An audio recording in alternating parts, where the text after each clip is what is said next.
Do you work with clients you like?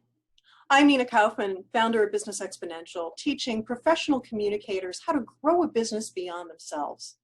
So I'm asking, do you like your clients? And it's not just, yeah, I want to sit down and have a beer with each and every one. But are you feeling a sense of collaborative relationship when you're working with them? Are they respecting the advice they're giving you? Are they paying you timely? And the reason I ask is I was talking to a coaching client the other day, and she ran into some issues with a new client she had just onboarded, partly because she wasn't really taking them through an intake process. And those are some of the things, so that some of the nuggets of that conversation that I want to share with you today.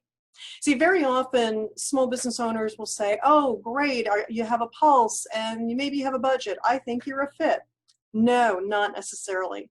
Fit is something above and beyond. Can you solve their problem? So here are some questions that we teased out for her going forward. And this particular client, Jennifer, runs an IP firm in Maryland. So fit includes things like, have they worked with other providers before? And the reason you want to gauge that is you want, yes, someone who has some sophistication, but you also don't want someone who has a revolving door. In Jennifer's case, this person had a revolving door. They had been through 3 prior attorneys in 3 months. That's an issue. That's a red flag. Something to consider, again, when you're screening clients. Another question is certainly, can they pay you? Now, you don't always have access to their financials, but you will have a sense from the questions they ask. Do they have a budget? That's certainly a question you can ask. But if all of what they want to know about you is how much does it cost, then you know you're dealing with someone who's very, very cost conscious.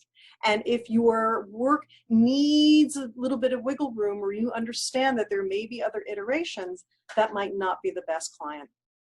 And the third thing is, what's their deadline? Now, we can all work and serve people who have a close deadline, but if it's something that's self-created because they've been sticking their head in the sand, like was Jennifer's client's case, and not doing anything about it, and then coming to you saying, oh my God, it's an emergency, rescue me, you have to consider, is that the right client for you? So those are 3 intake questions. Have you worked with these providers before?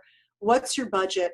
And what's your deadline? And those are just some questions you can ask. And I outlined some others in my 5-day action plan for small business survival to help you determine what's an A-list client for you. So get your copy to the 5-day action plan. I'll put the links in this slide at the end. It's bit.ly /action plan. And if you want to talk about this more one-on-one, certainly feel free to give me a call.